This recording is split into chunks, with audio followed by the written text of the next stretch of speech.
Yeah. All right. Welcome back to the Bullshit Filter. How are you today, my little bald friend? Thank you. Scared, nervous, apprehensive, all the good stuff of being an American citizen, We're recording this on, I'm checking my phone, Tuesday, the 12th of January, my time, 2021, 11th of January, your time. Obviously, post the, what are we calling it now? Insurrection, riot, attempted coup failed at the US coup. Capitol. Yeah, Worst coup ever, which is what I posted on the day. Yeah. Well, I mean, if you're going to arrange something like that, either, I don't know, get some gay guys or get someone who knows how to organize things. But it was horribly mismanaged, but not as bad as the DC police. So could have been, yeah. But they had with the plastic ties. They clearly were going to abduct some people. Some people say they had a hit list of what Pelosi, Mike Pence, Schumer. So who knows what their true intentions were? But fortunately, they didn't make it. Well, I don't know about fortunately. That's a matter of opinion, I guess. But it is an opinion. It is an opinion. Yeah. Well, let's sort of recap what happened, et cetera, et cetera. I got in a lot of trouble. It was sort of early morning our time. I woke up, checked the news like 6 a.m. my time, saw it, and was like, "Oh shit!" And told Chrissy when she woke up, and she got really angry with me because she sensed too much joy in my telling of the story. I spent the entire day trying to explain to her, look, I'm not happy about it, but I'm not happy about it. Right. Yeah. Something has to happen. Well, yeah. I feel disconnected from the whole thing. I don't really care. Like, she said, but my family lives in America. This is my country. And I said, well, look, they're not going to war today. This is just another step in the whole thing. I don't want anyone in America to get hurt. That said, this has been a long time coming. I've been saying for a long time on this show, this is going to end in violence and a civil war. And we're not there yet, obviously, but I think that was precursor. Yes. Yeah. Well, you could have told her this is like watching on the news one of the many countries that America has bombed over the years since 2001. It's like to just take out the American equation. That's what you see on the news. Yeah, well, Venezuela or attempted coups in Venezuela sponsored by the United States, et cetera, et cetera. I did use those analogies. Didn't help much. She said, yes, but your wife isn't from Venezuela and doesn't have family in Venezuela. I'm like, yeah, okay, I get it. But, for me, I'm not American. I don't wish ill upon the people of America, but I do believe that America is a toxic world superpower, and there needs to be changes in order to reinvent America. And it's not going to happen peacefully. I don't think it is going to happen violently, unfortunately. Right. Well, now it won't necessarily be better afterwards. As I pointed out in my book, The Psychopath. Well, as I pointed out in the book, go back through history, most violent revolutions have not ended well. Right. Including the American Civil War didn't really end well. I was listening. Well, yes, for the white people. Yeah. Well, yeah. I was listening to an interesting podcast over the weekend by some African-American history professor. She was talking about, I think it's the Hayes deal that ended Reconstruction. We've talked about this on, I think, this show before. I think it was Isaac Hayes, the R&B singer. Who got in there with his deep voice. Who played Chef on South Park, I think. Right. Hello, children. I think it was him when he was running for president around 1880 or something like that, where he did a deal with the South that Yeah. they would let him be president if he withdrew federal troops from the South, and they then were able to continue to oppress the Yeah. Negro population in the South. Give us a free So hand. this, as she said, the millions of people who put their lives on the line to support the North in the war just got thrown under the bus by the Yes. North 20 years later. You probably know a lot Not, more about that than I do. yeah, Then Rutherford B. again, Hayes. you are Yeah. you. So That's maybe true. not. You never know what you're going to get with Ray. That's my motto. Exactly. No, just Rutherford like B. Hayes. That's him. Yeah. Rutherford B. Isaac's Hayes. Yeah. brother. Yeah. Yeah. Half brother. Just like the rioters found out when Trump made that very non-emotional, listless video. This is wrong. This is not what America is about. Please. I mean, you could tell he was reading it off a cue card and he didn't like doing it. Of course, the next day he said, I really didn't want to do that. So those people were very pissed. And there was a lot of stuff on Reddit, saying he betrayed us. We can't trust the Supreme Court. What are we going to do when we have been robbed of an election? Well, you weren't robbed, but they really do feel like they were, and they still haven't been satisfied with their defeat. I spent a lot of that day and the ensuing days on the Donald.win website, right? which is a massive pro-Trump forum. And it was fascinating to watch the narrative from Woo on the day. Woo, this is it. We're taking back the government. To those aren't Trumpers doing this. This is Antifa causing all the violence in costume. Yeah, Antifa, false flag Antifa attacks. Right. To Donald betrayed us. Right. We need to find a new leader. Some people saying, well, listen, he's been out the front taking all of the bullets on our behalf for 5 or 6 years. Right, it's time for us to take over. You can't expect him to do it by himself forever. Yeah. Whole range of emotions and opinions, but certainly they all seem to, they're weren't weakening in their resolve that, as you say, right. Oh, it's not over. They have been stolen. The election was stolen. They've been betrayed. And, there's now, I see the FBI is now saying they're expecting violence in, I think, 40 cities come Inauguration Day. All 50 capitals or other state governments, and either on the 17th or the 20th. So supposedly something much bigger is being organized, but there will be clashes. But now that the American government and the military is aware of it, there's going to be a lot of National Guard troops out. So who knows what's going to happen? Maybe it's going to be even bigger violence, but I'm sure you've read this.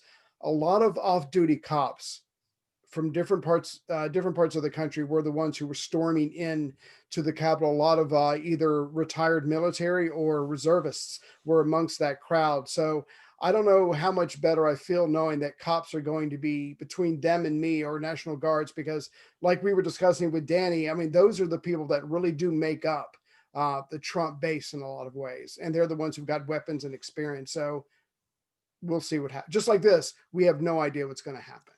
Not that the storming of the Capitol was any evidence of any ability to do anything. I mean, it was a typical Trump initiative in that it was poorly planned and poorly executed.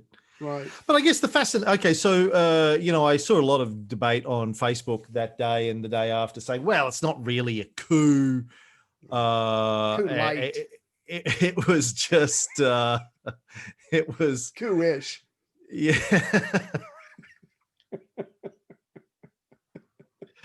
Nouveau coup, the latest coup from That's right. Coca-Cola. Yeah. Cherry coup. It was cherry coup. Diet coup. A diet coup. That's my favorite, Diet coup. Coffee mug. Because the footage that we saw of it, there was a lot of people laughing and having a good time. Yes, a woman got shot in the neck. 4 other people, I think, died. A cop died getting his head beaten in with a fire extinguisher. Yes. Another cop has died, but we don't really know the circumstances yet around who was there or what the circumstances were surrounding it. But so the sad. stories that have come out since then, I heard another podcast on the weekend, an interview with a Mother Jones journalist who was there.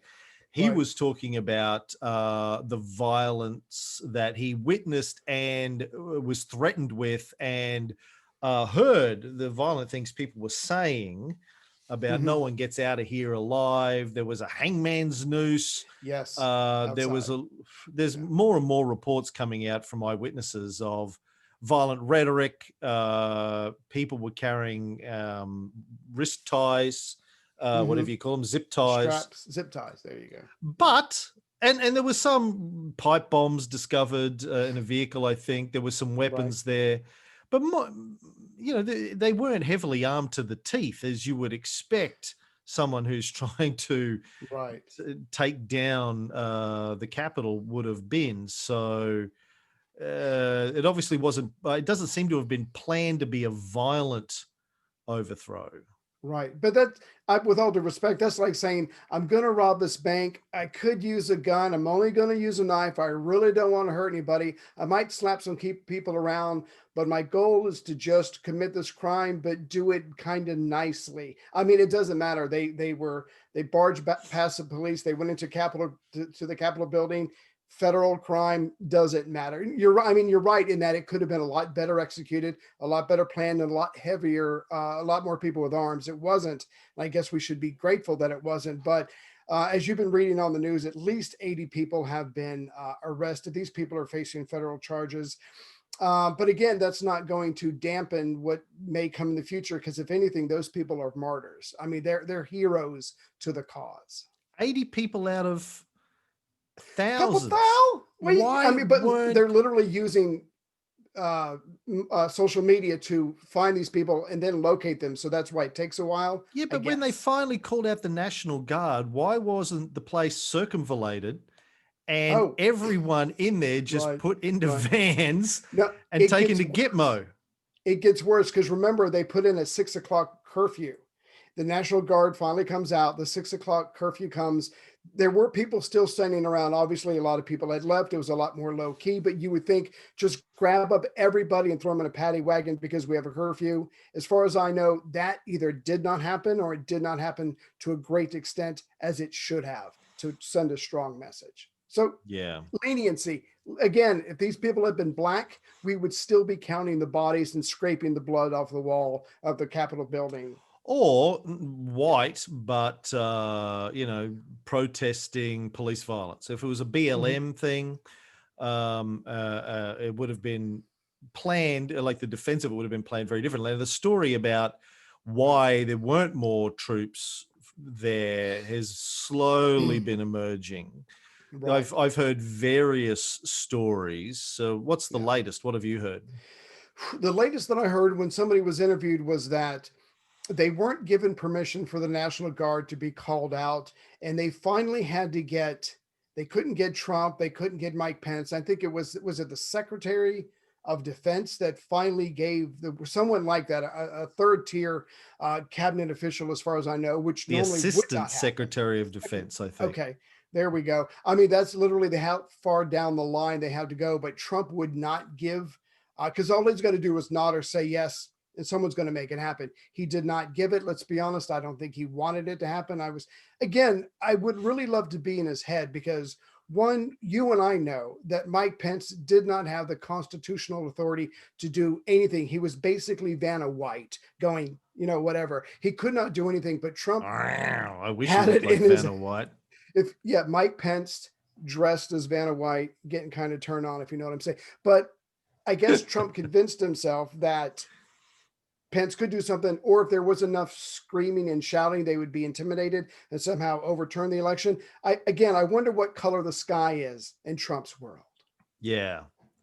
Look, in terms of whether or not it was an attempted coup, it seems undeniable that their intention, the crowd's intention and Trump's intention, was for them to put some sort of pressure on Congress to declare Trump the winner of the election. Yeah. So that is changing. That's by force. Mhm. changing the outcome of an election, thereby changing the government, The leadership. incoming government. You're That right. would appear to be the definition of a coup. Mm-hmm. I Yeah. mean, I haven't looked it up in the dictionary. Have you looked it up in the dictionary I lately? think you're close enough. I think you threw the dart and you got close enough. So the point is, and we're seeing a lot of fallout from this. I'm sure you've seen stuff in the news. Certain big businesses have promised not to give any money to either Republicans or Republican PAC parties for 6 months. A lot of companies are saying they will not be hiring anybody who's coming out of the White House because we certainly can't trust them. And all that's fine and good, and they should be punished or whatever. But like you said, a couple of 80 or 100 people have been arrested out of thousands. And then even after all this happened, the majority of Republicans in the House and some of the senators still wanted to contest the election. I mean, until the big guys get their hands slapped, it doesn't really mean all that much. We'll just move on. According to my dictionary, a Mhm. coup is the seizure of power, overthrow, takeover, ousting, deposition, regime change, bloodless coup, palace revolution. So, Attempted yeah, coup. yeah, it was Yeah, definitely a they coup. nailed it. Yeah, Yeah. yeah. But it's Um, okay. Let's all let's move past this. Let's focus on unity. Let's all come together. You know what? I tried to beat you up. You hit me first. I fell down. And now that I've lost, you and I should be friends. We should come together, put mm, everything behind us, and just focus on the future. Not what I tried to do 10 minutes ago, but let's mhm. be friends. That's bullshit. Are you talking about the plot of the latest season of Cobra Kai, or are you talking about the United Could be. States? I have Very I haven't seen it similar. yet. Very I similar. The have only thing missing is Elizabeth Shue. Um, you know I it. haven't seen it. Oh, you got to watch it, man! It's just the greatest. Cobra Kai Right. is just the show that keeps on giving. The three greatest things we're watching at the moment: Cobra Right. Kai, What We Do in the Shadows. Oh, I've been meaning to check that out. Oh, Yeah. so good, so funny. Vampires. There's probably Caesar in there somewhere. You got humor and blood. What's not to love? Taika Waititi and Jermaine Clement from Flight of the Conchords are behind it, and they Right. did a movie version years ago, and this is the TV series version. It's got Matt Berry in it, who's one of my favorite Yes. comedic actors. But yeah, it's shot like The Office, like a mockumentary or Spinal Tap, right? Like they're Right. interviewing them, but it's a coven of vampires living in a Yeah. house, modern Blah blah blah times in blah. Staten Right. Island. Yeah, Right. but they're dumb as shit. They're stuck in the like the 1200s. They don't know how to do anything in the modern world. They've got some young fat guy who's their familiar who does everything for them, but it's just Right. really it's really well written. Typical Taika Waititi stuff. Very funny shit. Right. The other thing we just finished watching is all 4 seasons of Mr. Show. You ever seen Okay. Mr. Show? No, I know the actor from Better Call Saul, right? It's Bob Odenkirk and But that's David right. Cross Yeah. from I love both of them. Arrested Yeah. Development and many other things. Yeah. Their comedy show ran from 95 to 98. It was the Mhm. launching pad for people like Jack Black and Sarah Silverman as Oh, well, really? Marilyn Raskub. Bunch of great American comedic talent sort of used that, and the Ben Stiller show that this came out of as well as their launching pads. But just it's some of the probably some of the greatest, timeless, absurdist comedy sketches Right. since Python. Right. Just High praise. stands up so well. Yeah. Like not a bad episode. Like after every Right. episode, Chrissy and I would turn it off and go, holy shit, like how the fuck did they write that stuff? How is that so Right. good? And how have we not watched it until now? Now, we may have been a little bit baked when we were watching it, but the point is it's Still really good. good. It's really Yeah. good. Yeah. Anyway, back to back to the US. Well, I haven't seen any of those shows yet because I just finished binging Letterkenny, which I sent you an email Yeah, about. I got to check that out. Check that out. What's You it will. about? It's a simple farming family in Canada, except for they're young. They like to get into fights and drink, and the word it's like I don't. It's good physical humor, but it's got a lot of intellectual laughs as well, and it's very fast paced. I'm guarantee that you will love it, so you should check that out when you get a chance. I went through all 9 seasons in 2 weeks, so Holy shit. yeah, yeah. You don't have much to do you? Oh, and the day of the attempted coup, we've established that it was an attempted coup. I was in front of my computer for 4 hours, just watching all the footage going, oh shit, this is 3 hours away from me. These people are fucking crazy. And who knows, again, you never know how something like that is going to end, at least on that day. Yeah. Yeah. No, I bet. Yeah. So there was the coup. We don't know Mhm. why there weren't more troops there. What I've heard, what you sort of reflected before, Right. Capitol Police, before the event happened, were requesting support from the National Guard. Democratic Congress women, one in particular, I can't remember who, had said she was on the phone on a conference call, I think the day before, with the head of the Capitol Police. They were all trying to figure out how they could get more troops there. Yeah. And they were just told they didn't like the optics. I think the Secretary of Defense said he didn't like the optics of the National Guard standing there in the And who US does he work for? Capitol. Yeah. Secretary. Yeah. So it seems evident to me that the basic lay of the land is they were expecting, there was a high possibility that it could get out of control. And the Trump administration said, no, it's, we don't want any this. troops in place yet. Exactly. Trial by combat, baby. That's what they got.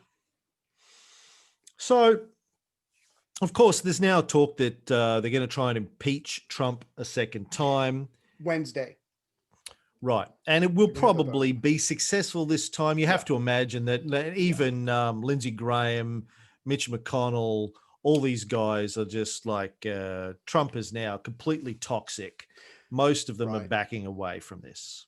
Well, it will pass in the House just because of the Democratic votes.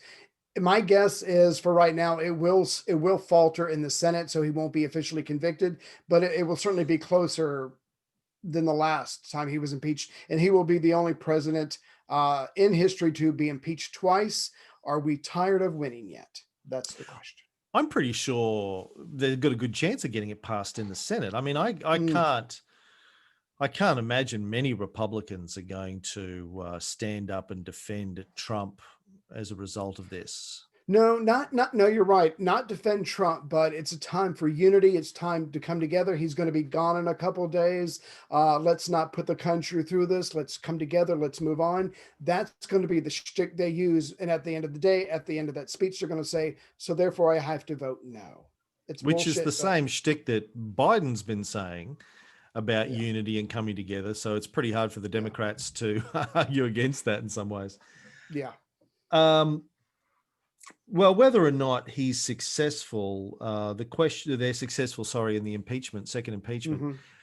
And let's say that the inauguration goes ahead without any acts of violence getting in the way.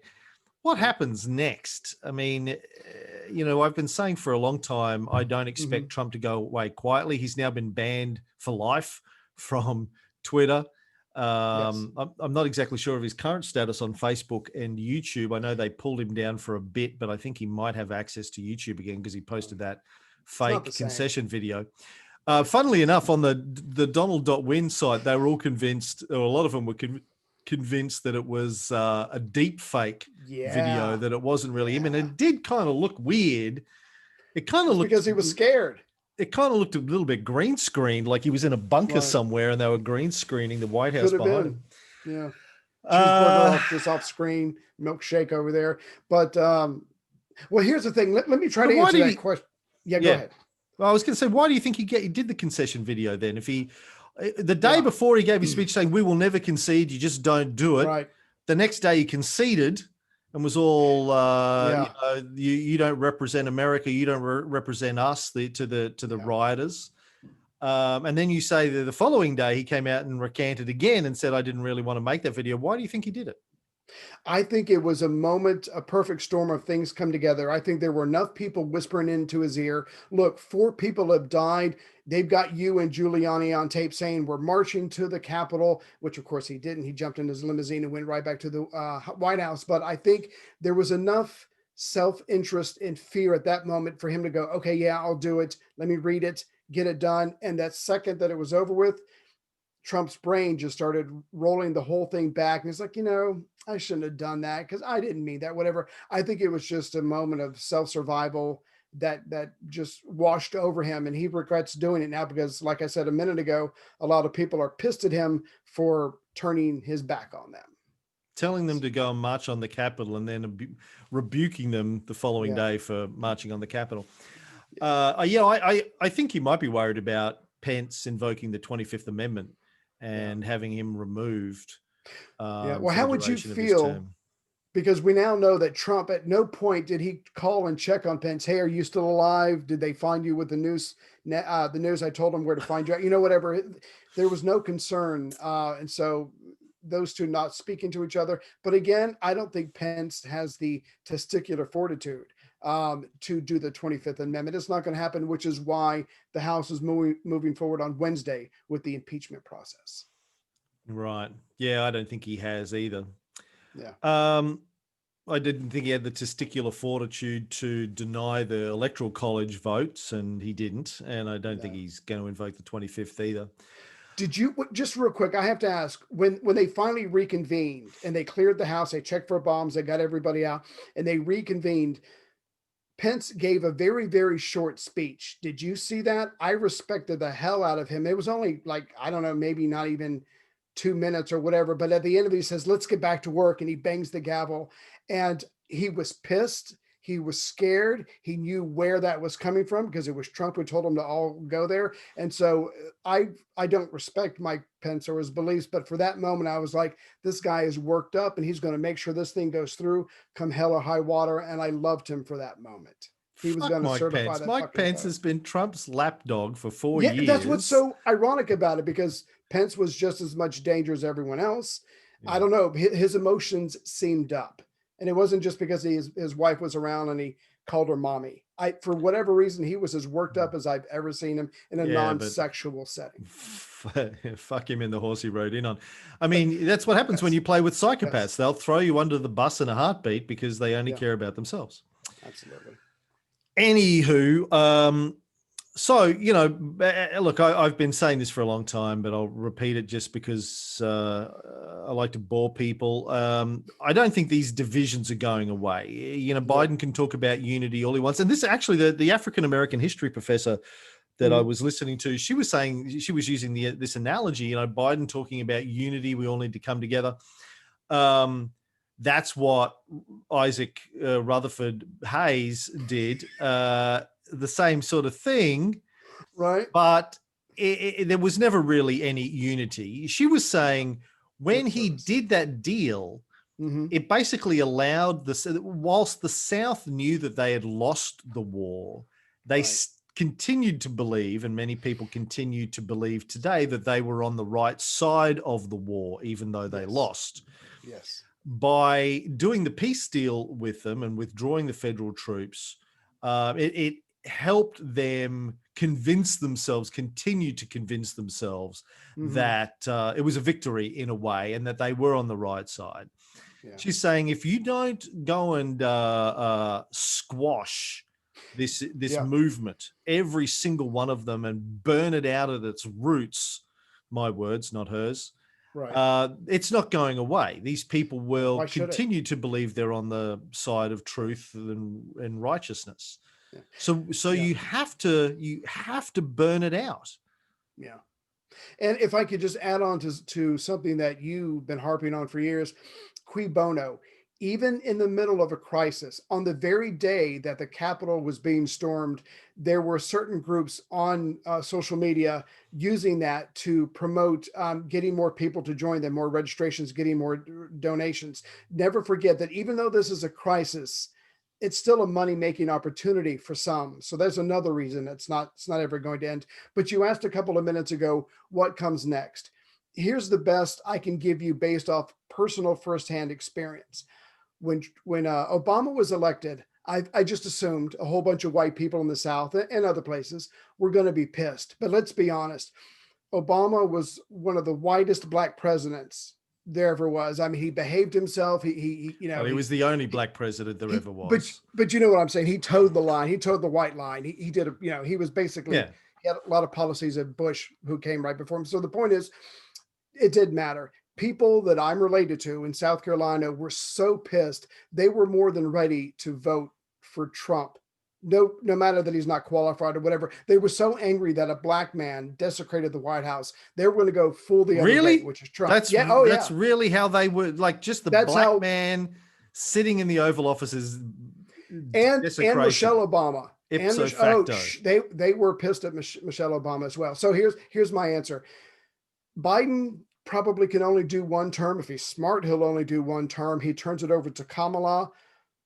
She's in the White House, or at the very least she runs, which is another reason for these same people to get all worked up again. They're the very same reason. Nothing is learned, nothing has changed. And like you just said, if they don't get punished, we will do this all over again in 48 years from now. So that's what comes next. How it's going to, the details, don't worry about details. This is not going anywhere, because this is who we are. I hate it when people say this isn't America. Oh my God, the mass killings, the shootings in the schools, the riots, the black and the deaths we've had. Oh my God, this is not who we are. This is exactly who we are. And it's who we actually face it, which takes courage, which is lacking in this country and a lot of other countries. Until we face it, nothing is going to change. Yeah, no, you're right. And the again, the African American historian said the same thing, where people say this is not who we are. She goes, this is absolutely, the people who say that have got no appreciation of American history. Yeah. Or they got all white friends, and so they're not tested. Yeah. To be honest. Yeah. So look, it's, look, again, Chrissy berated me constantly that day for appearing to be exhibiting Schadenfreude. And I kept trying to look, I'm not happy about this. I don't want to see anyone anywhere in the world get hurt. Right. But, there is a certain sense of satisfaction knowing that you predicted a turn of events that everyone said you were crazy. Right. Again, and I also do think that America needs some sort of a revolution. Cleansing. And the sooner the better. You got to rip the Band-Aid off at some stage. Right. Look, and it's, up until the last year, I've always said it's the people around the rest of the world that suffer at the hands of America as a superpower, particularly in poorer countries. Yes. People in the Middle East, people in Latin America in particular, and people in different parts of Asia have suffered in the last, decades at the hands of American planners and their direct or indirect support for extremist right-wing governments and dictatorships. Yeah.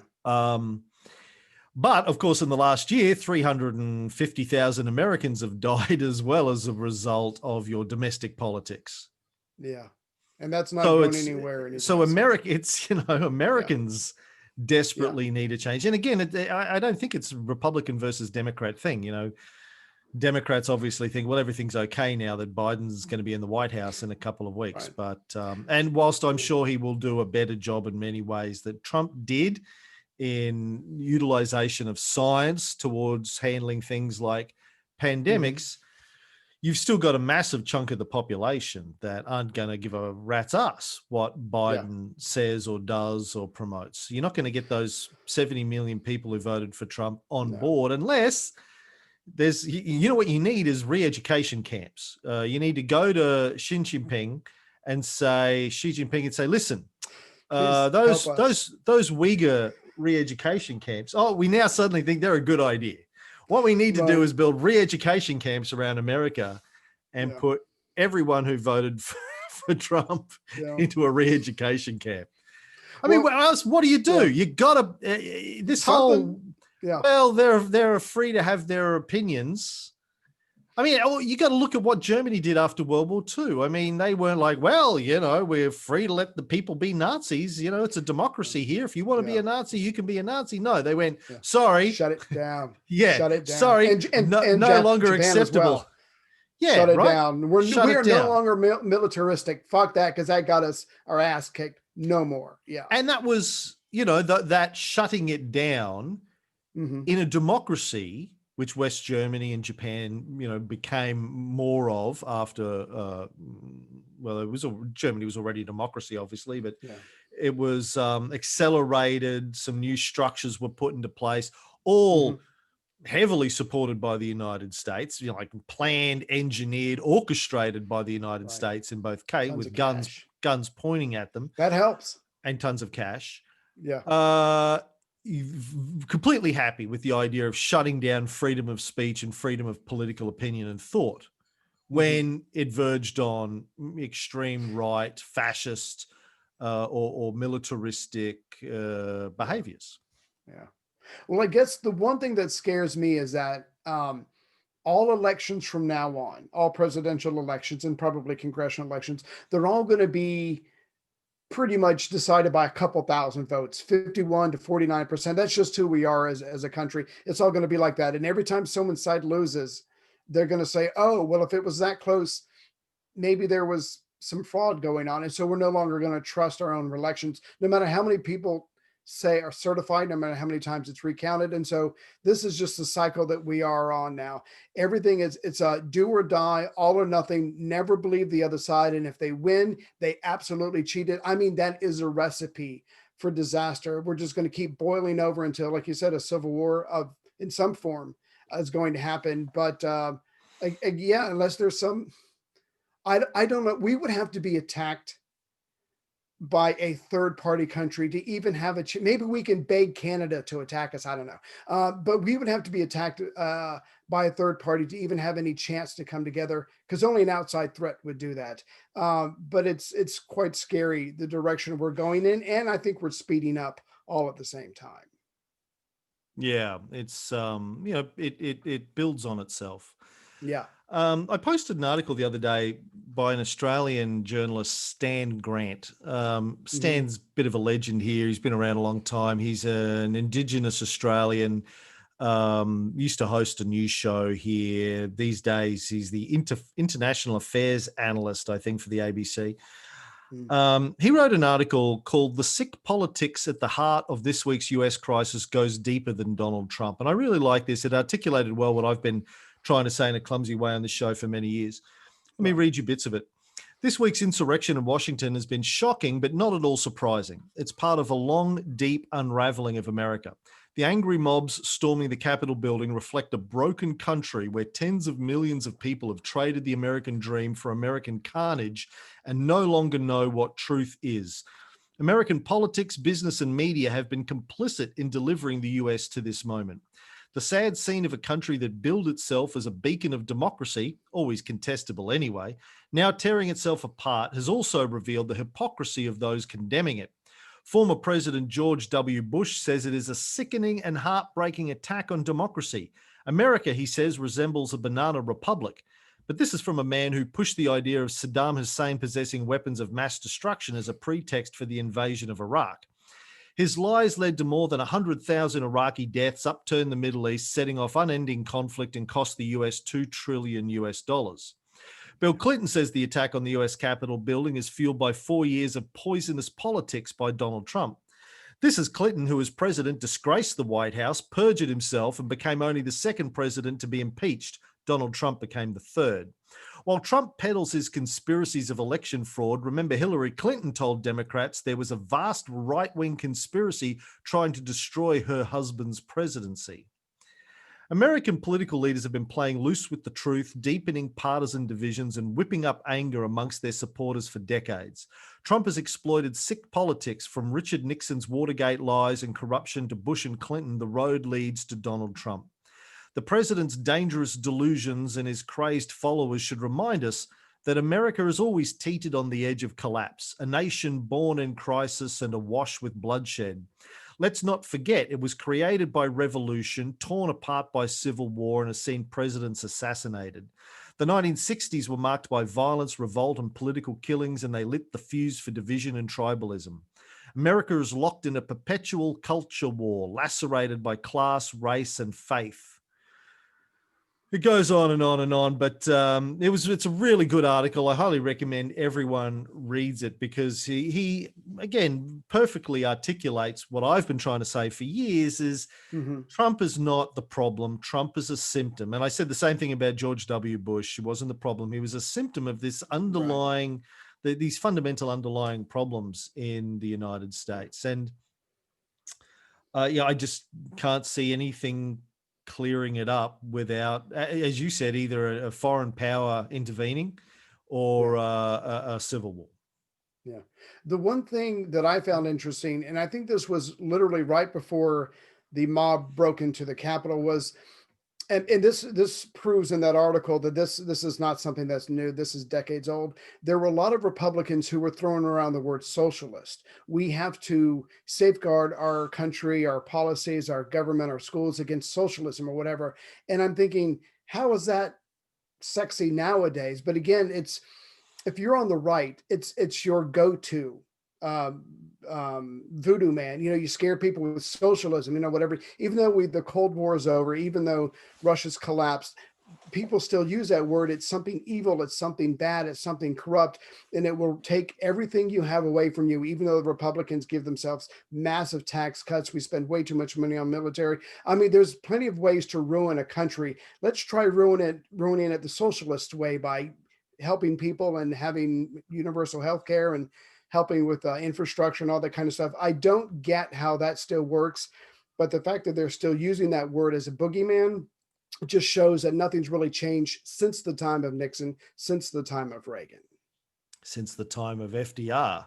Exactly. It goes, because he was the one who back. acknowledged the new Soviet Union. Yeah, he was the first president, which pissed off a lot of and he introduced the New Deal, and all the corporations accused him of socialism. Said the New Deal was socialist. They've been fighting it ever since. Still evil somehow. Anyway. Yeah. Well, just changing topics. Brisbane went into lockdown for 3 days over the weekend. I just want to explain this, particularly for Americans, so you can see how to do this shit right. So. Watch me. This is how you do it.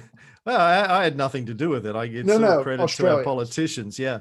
Right. So Australia, we went into lockdown like everywhere did in March, April, June. We came out of it mid-June briefly. Wow. Queensland stayed out of it until last week. Victoria had an incident in July where they had a security guard at one of the quarantine hotels contract the virus. He was running around the society for 2 weeks before anyone figured it out. And so they had another period of lockdown for a couple of months. Sydney's had on and off small hot spots, but they've been able to keep it mostly under control. Queensland didn't have a single locally transmitted case of coronavirus between June and January. Oh, no, 4 months. We might have had one or two actually in between. Still. So 4 months, but we've been out of lockdown between June and January, 6-7 months of no lockdown, complete freedom, do whatever the fuck you want. Well, that's not true. And we still had restrictions for a couple of months on the number of people you could have in a restaurant and being able to stand up and dance at bars and that kind of stuff. But mostly, no, that's still restricted. White man overbite is restricted everywhere. That's why I'm setting up White Man Club. It's it sounds racist. No, but yeah, it's not. Go with a different name. Let's go with a different name. We'll call it the Overbite Club. There we go. It's just for white men who can want to do the white man overbite without feeling judged. We all just stand around and we do the white man overbite. For people who aren't watching this on video, make sure you go to our YouTube channel and watch Ray on video at that section. That's pretty good. Yeah. I'm going to turn that into an animated GIF after this. Sex on stick, baby. Anyway, I'm sorry. So because I've been watching you on social media. Oh, we went out to dinner. Oh, we saw a show. And I'm like, who in the fuck is going out? I haven't been in a restaurant since March or whatever. Well, there are no restaurants. You live in the middle of nowhere. You've been out though. You've been out. I haven't Yes. been to a restaurant, theater, whatever, besides the park. And that was during the summer. And now it's cold and these four walls are closing in on me. So again, because y'all listen to science, you got some of the benefits. Have you been sitting down at your typewriter going, all work and no play makes Ray a dull boy? Right. Yeah. Walking around with your axe. Here's Johnny. Where's my Jack Nicholson face? That's pretty good. I'm gonna have nightmares tonight. Here's Johnny. Make sure y'all check that out as well if you're not watching this. Yeah. So what happened here is a week or so ago, a cleaner at one of our quarantine hotels was tested, found to be positive with the UK strain of COVID, which is considered something like 70% more contagious than the original variant that we had here. We had one person with the virus. We went into lockdown. Our premier, Anastasia Palaszczuk, woman, Labor, so, on the quote unquote progressive side of the aisle, although they're not that progressive, the Labor Party these days. She went, hey, listen, a chief health officer says we should go into lockdown for 3 days just so we can test everyone that may have been in contact with this woman and all the places that she went, just to see if we can find any other cases of the virus. And Brisbane did it. Everyone went, fuck yeah, okay, good. It doesn't sound right. Good job. You're supposed to have riots in the streets, no masks. Good idea, Anastasia. Yeah, okay. So we did lockdown for 3 days. Pretty much everyone was compliant. Anastasia was posting drone videos and footage of Brisbane, just no one went out. You were allowed to go out to the supermarkets for emergency supplies. You were allowed to go exercise outside with your family. Yeah. But you had to wear masks if you did those things. And you had to have a real reason. Police were checking, people to make sure you had a real reason, a genuine reason for being out. You had to be masked, had to wear masks in your car, which was a first for us. And it went over Saturday, Sunday, Friday night, Saturday, Sunday, and Monday up to 6 p.m. Monday night. She said, if you can work from home on Monday, do so. If you have to go to work, wear a mask, be sensible. Anyway, everyone was compliant. By Monday night, we'd come out of lockdown. She said, we haven't found a single other case of coronavirus. Nice. We're going to keep making masks mandatory in public settings for the next 10 days, restaurants, supermarkets, etc. Yeah. But apart from that, go about your business. There's a few limitations on the number of people you can have in retail dining for the next 10 days as well. But 3 days, what do they call it? It was snap lockdown. Snap lockdown for 3 days. We're back out of it. Go about your business. And that's how you do it.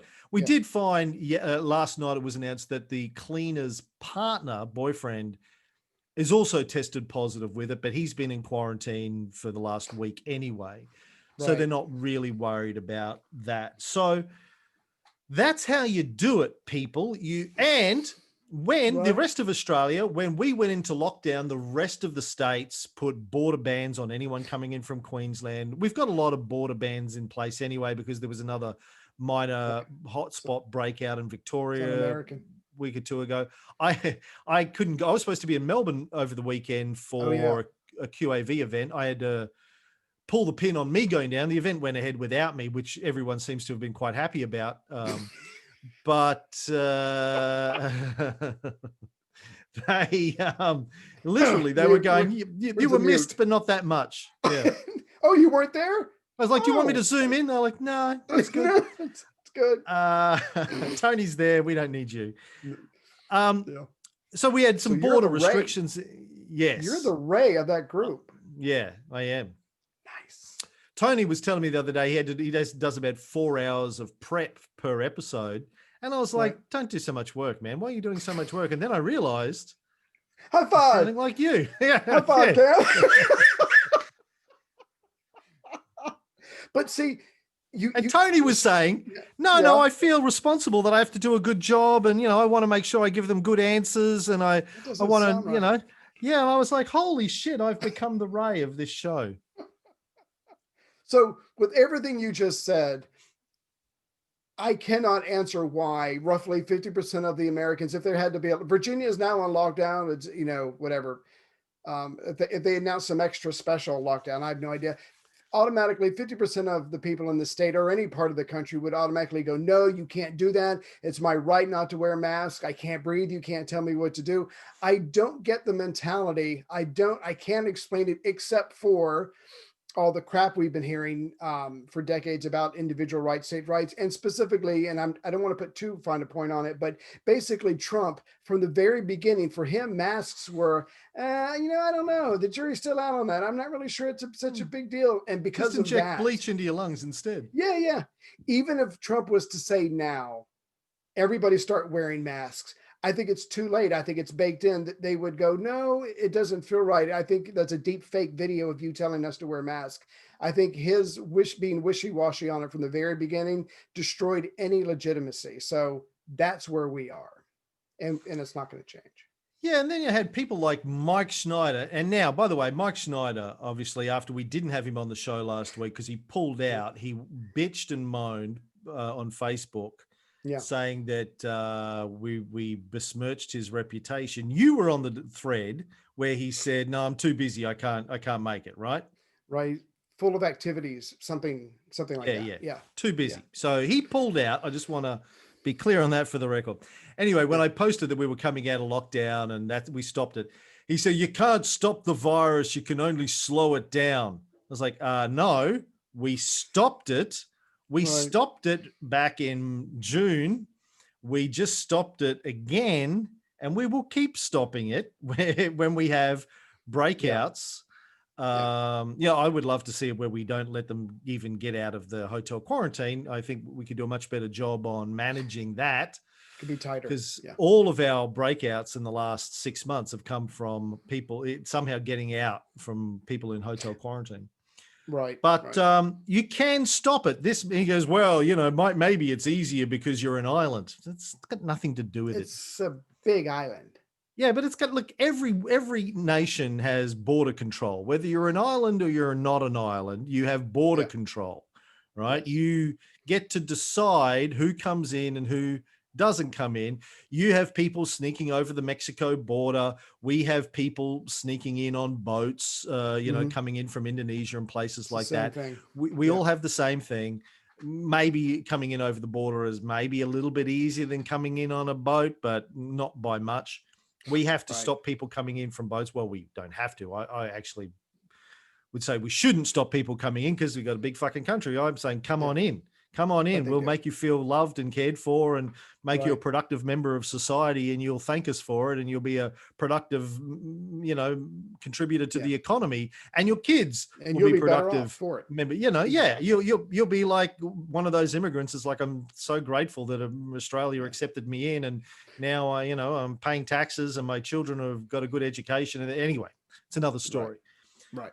Every country, whether you're an island or not, has control over your borders, or should have control over your borders to a great extent. It's got nothing to do with that. And he's like, well, I'm sure when you open up your borders again, you'll have it coming back in. Well, duh, motherfucker. That's why we haven't opened up our borders. Except I think most of the people coming in that are in the hotel quarantine tend to be repatriated Aussies that were stuck overseas, and we're bringing them back in dribs and drabs because they want to be here. And why wouldn't you be? We've done a much better job at managing it than anywhere else, except maybe New Zealand.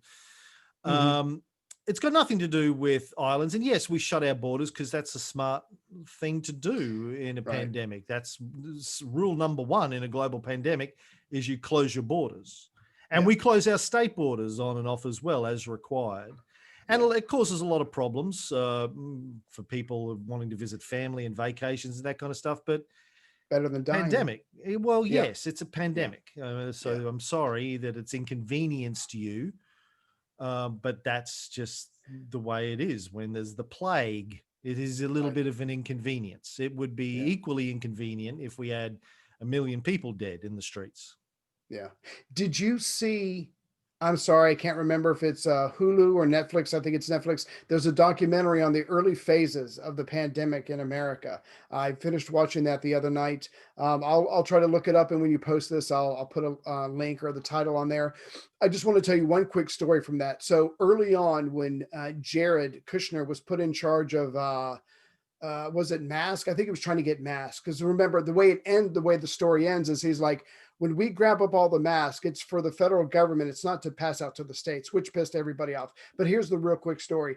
Jared put out through social media, I need a bunch of young people who basically don't have to worry about money. Their parents has money. I need them all to come to Washington, and we're going to create a little group, and we're going to set these people down in a room, and you're going to go out, you're going to call everybody in America, and you're going to buy up all the masks you can. So they interviewed one of these guys for the documentary.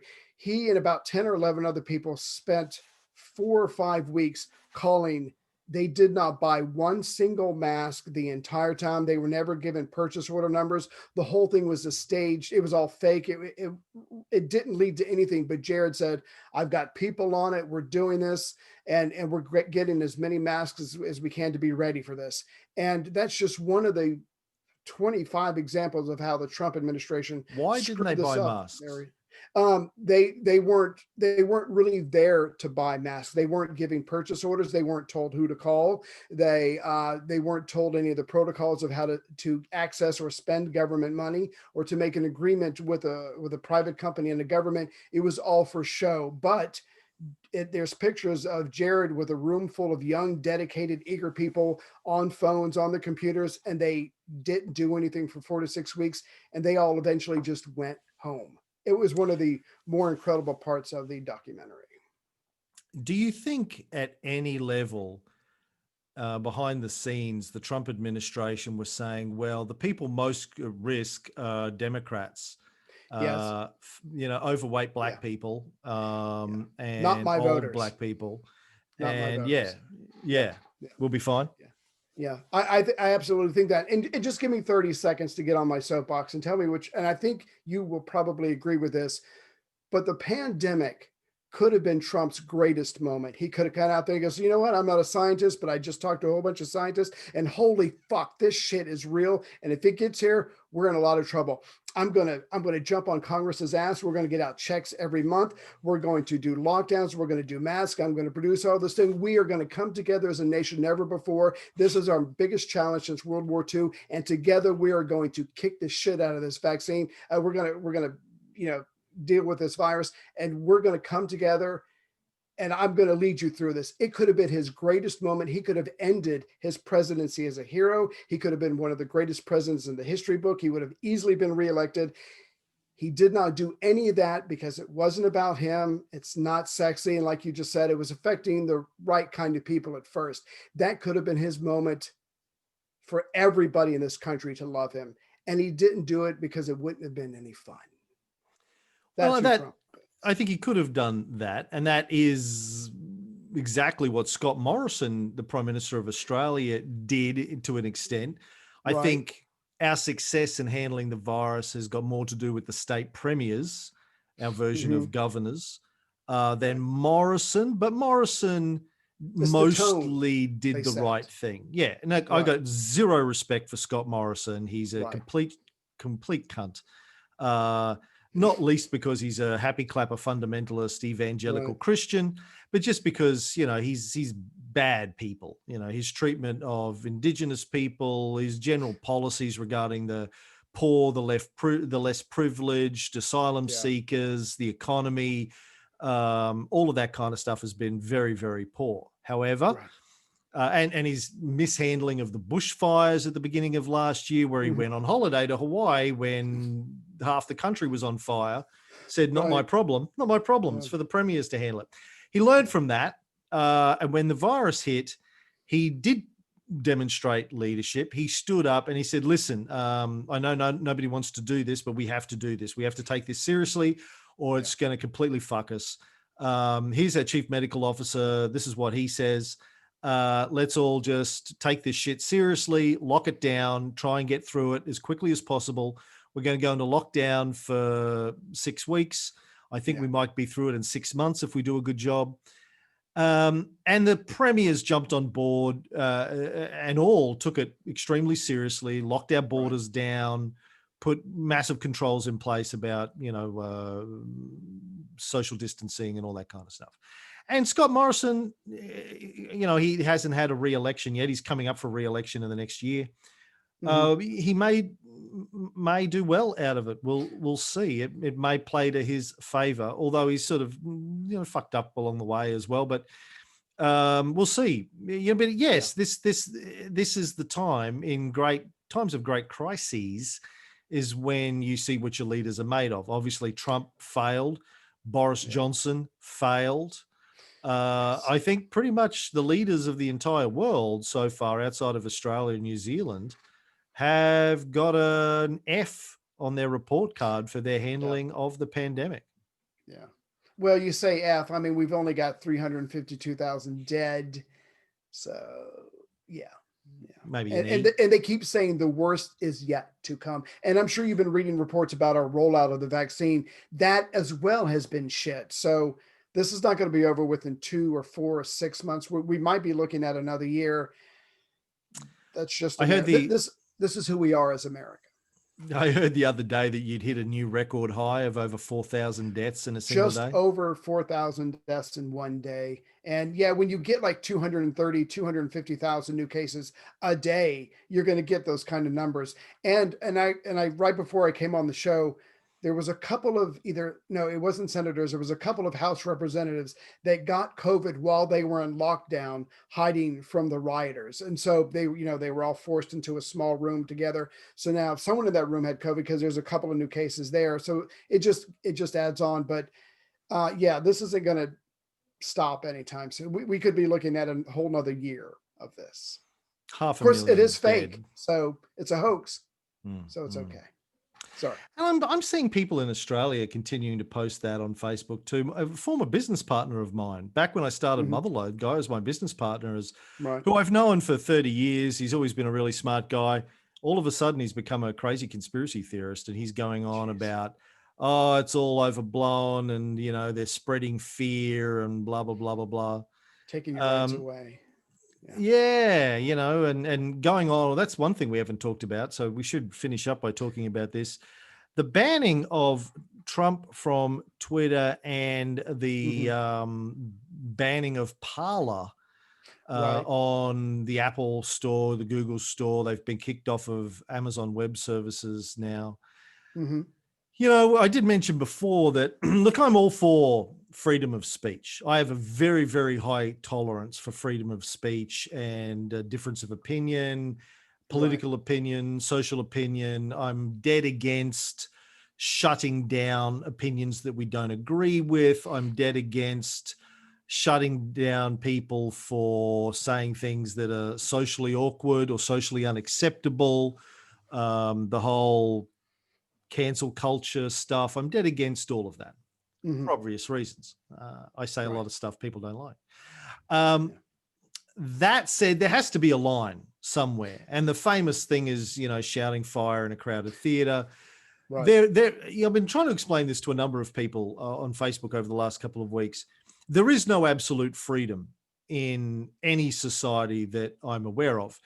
When you participate in a society, when you choose to live in a society, as opposed to going out and building a cabin in the woods and living by yourself, when you choose to live in a society, there's a social contract that you are agreeing to, tacitly agreeing to.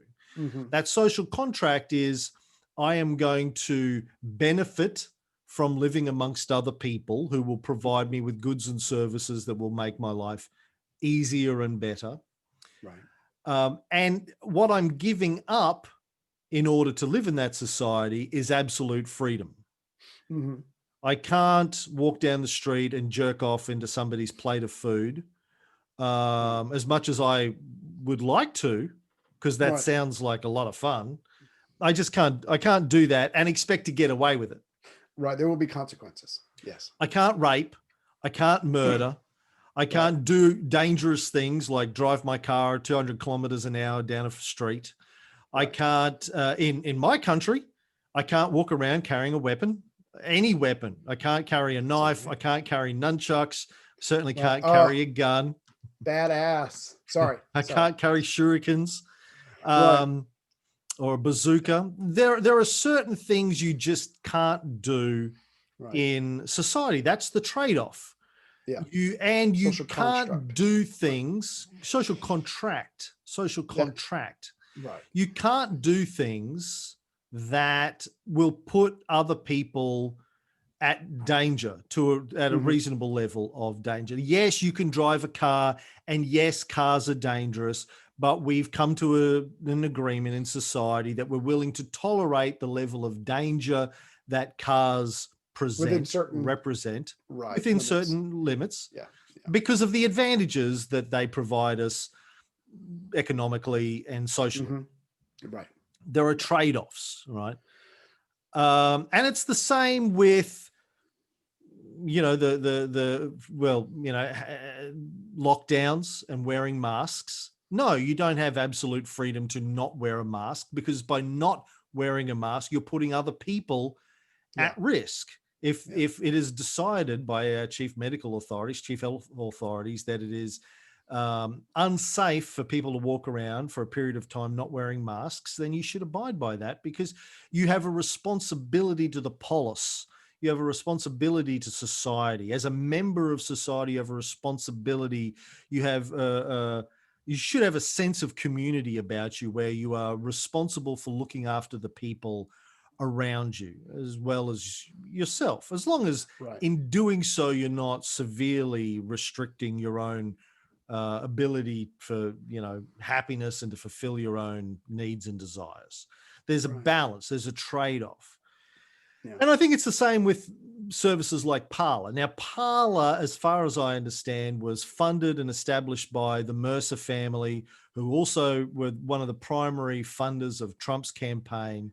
And it was deliberately established by them to create the kind of dialogue that led to the insurrection, the attempted coup at the US Capitol.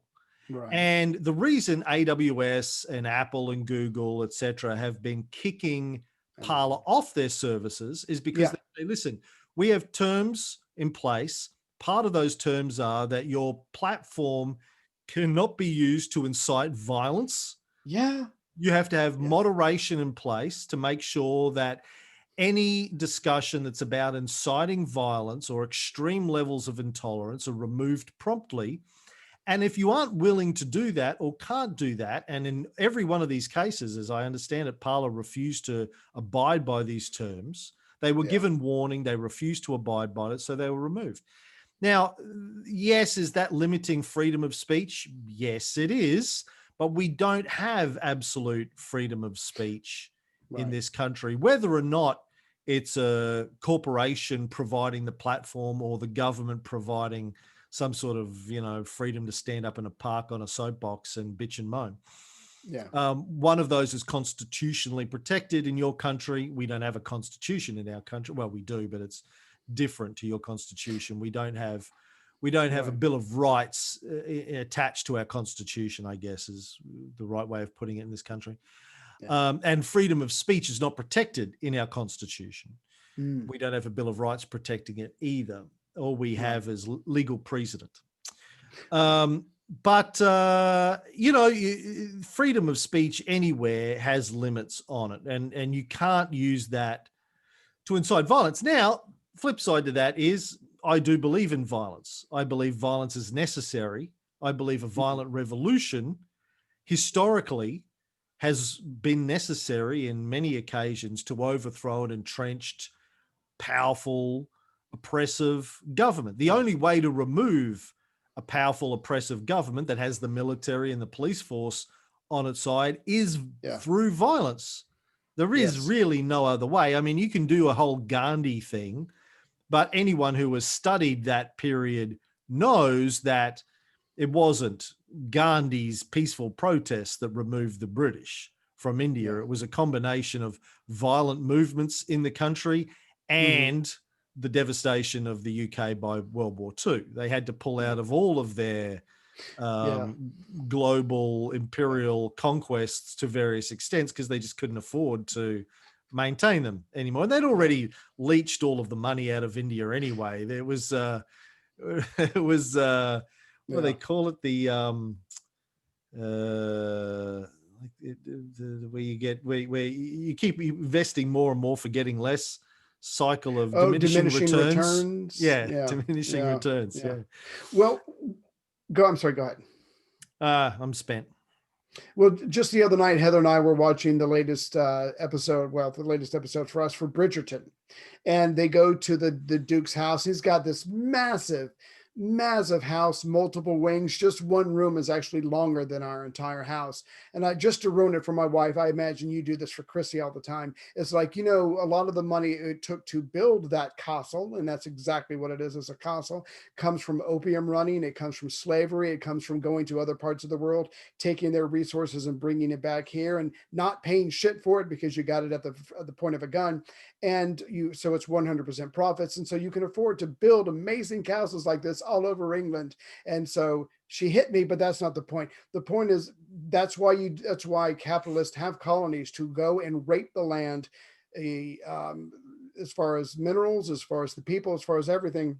And that's what Britain did. And like you said, they had to get out because they had lost everything. They had spent everything during the war. But when you see those castles, don't forget where the money came from. Yeah. Yeah, one of our Cold War listeners, I think Daniel Hicks, took umbrage on Facebook yesterday, and he's asked me, "What's your deal with hating on and bashing America," or something to that point?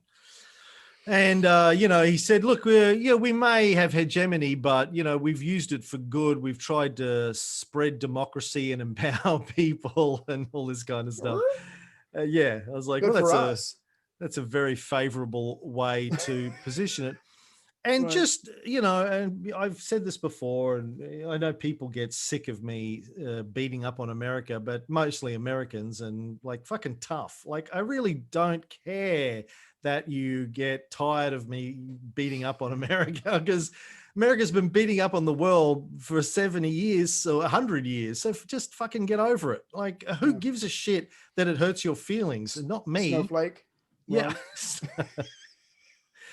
But the point isn't about America for America's sake. America, as I said to Daniel on Facebook, just another empire. And like all empires, it's run by a relatively small group of privileged elite who use the empire and its resources, its forces, its military, to increase their wealth and power by preying on the weak around the world. Every empire has done that. America is no different in any way, shape, or form from empire, apart from the colors. Okay. Yeah, so those are different. America hasn't gone around the world and literally using the military taken over governments and planted their flag and said, "We now run this," like Britain did in India. Right. They've used gunboat diplomacy. That's what economic threats, gunboat diplomacy on the edges, economic threats in between time. They figured out it's a much smarter way to rule the world is with money. And I think the Marshall Plan was the beginning of this. Right. It's if we can buy our way into forcing your government to abide by the rules that we're going to put in place for how this is all going to work, who you're going to trade with, who you're not going to trade with, who you're going to elect, who you're not going to elect, those sorts of things. That's far better. It creates far less PR disasters than actually putting troops on the ground. They particularly learned that, obviously, during Vietnam. Caused a lot of distress back home. Much easier if you just do it using the World Bank and the IMF and by bribing generals and dictators and like we've talked about recently in the Cold War show in Italy, funneling tens or hundreds of millions of dollars into countries to overthrow governments, to fund elections, to spread propaganda about the opponents of the people that you actually want to win the election. A lot of clever stuff, right? Yeah. So it's different in that way. And it's also different in the way that it's propagandized its imperial intentions to its own people. Oh If you yes, go, we are saving the world. if you went to Save. England in the 19th Yeah. century and talked to a Right. classic, Oh, British person, yeah. Thumping their they would chest. say, yeah, Yeah. yes, we are an imperial power. We're a mighty imperial power. We're proud of the fact that we're an imperial power. And yes, we are taking over all of these countries, and it's good for them because we're civilizing the savages, and we're You're bringing, welcome. we're bringing our culture and our civilization. We're bringing tea, Which is superior. well, Sorry. we're actually taking tea out of India, and but we But are you do this, so it makes it better. getting our China from China, and Right. they're forcing opium on the Chinese and getting the tea and bringing.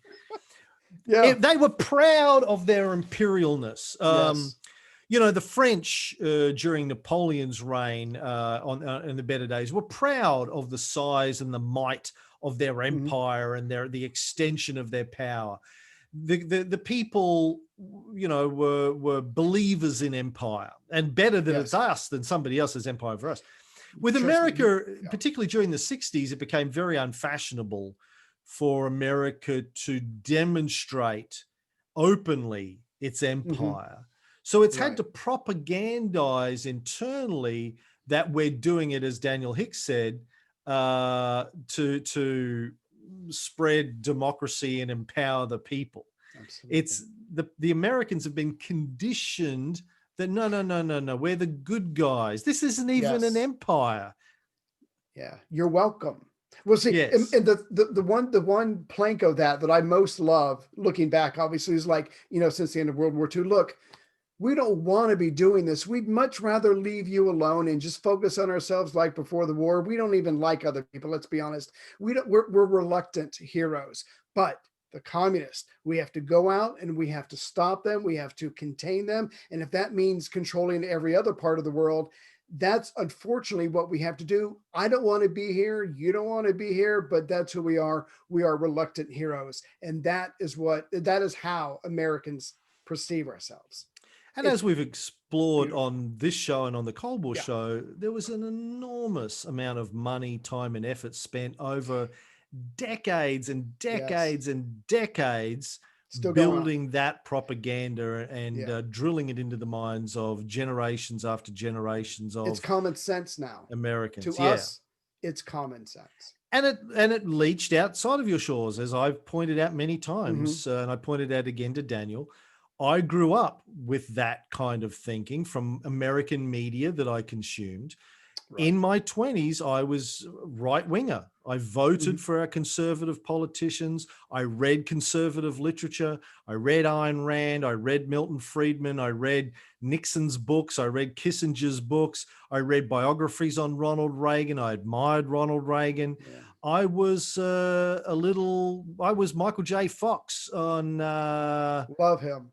Family Ties, man. Yeah. My dream was on the right side. Yes. And you knew you were. Because I came from a poor family with no education, and I made something of myself.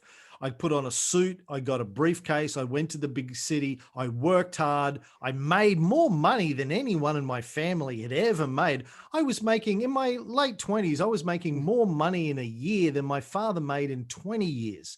I was driving a BMW. I had a $500,000 inner city townhouse that I bought.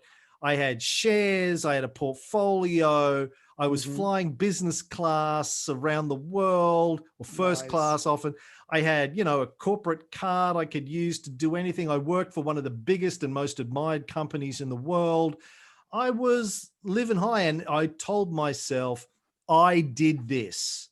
Right. This is me. I did this, my hard work, my hard effort. I worked, I sacrificed. I didn't go out and party like everyone else did in their 20s. I stopped drinking when I was 18. I worked hard. I worked my way up from nothing to this. I'm the fucking man. Yes. And then I started reading more broadly, and I started reading more history, and I had the intellectual integrity to go, oh, fuck. I'm completely wrong on everything that I think, right? I'm the beneficiary. Yeah, yeah, yeah. I'm the Yeah, beneficiary of all the people that came before me and sacrificed yeah, so much. The free healthcare, the free education, the freedom from violence, the yeah. freedom to travel and to do all of these sorts of things. I was lucky that I was born with a high IQ. A lot of people aren't. I was smart enough to be able to, fast talk my way into jobs that I really didn't deserve. Right. And I read more, and I started to feel more compassion for the people around the world who didn't have it as good as I did, because they were born in the wrong place and born at Yeah. the wrong time and born to the wrong parents and all of those sorts of things through no Wrong doing of color. their own. Yeah, Born with the wrong color. Exactly. yeah, yeah. So I understand the right viewpoint, because I was there for, the first 10 years of my adult life until Yeah. I read more. So what I always say to people like that, I said this to Daniel, is my suggestion is read more broadly. Yeah. You know, Be read exposed. Chomsky, read Yeah. Parenti, read Che, read Castro, read the writings of the people on the left. Even if you read Marx, read Hmm. Lenin, read Stalin, read all of these guys. Even if you expect to disagree with them, read them Right. anyway. Maybe you will still disagree with them. Maybe you won't. Maybe you will develop some new ideas along the Yeah. way. Yeah. But at least you'll know what you're talking about either way. And most people don't when they're talking about the other side. It's good advice. Which is also why you should have lots of gay sex, because you don't know. Maybe you'll like it. Okay. There's no Look one at you. here. Look at you pretending like that's a new idea to you. I mean, I guess I could move on from Ray Bear. animal husbandry, but sure, I'll give it a shot. That's fine. That's fine. All right, that's the show for today. It's way too warm here. Too cold here. We'll try and do another one next week. I think over the next few weeks we should do a bullshit filter every week, because there's gonna be a lot to talk about. We're gonna need to. There's gonna Yeah, be exactly. yeah. I So we can't will talk to my see. wife about it because she gets angry No, at me. Yeah, no, you're the no. only person I can talk to. Cam, I need you and I want you to come to me for all your needs. Okay. I look forward to being able to come to you in person to get my needs met, Ray. One day. One day. See you, buddy. See ya.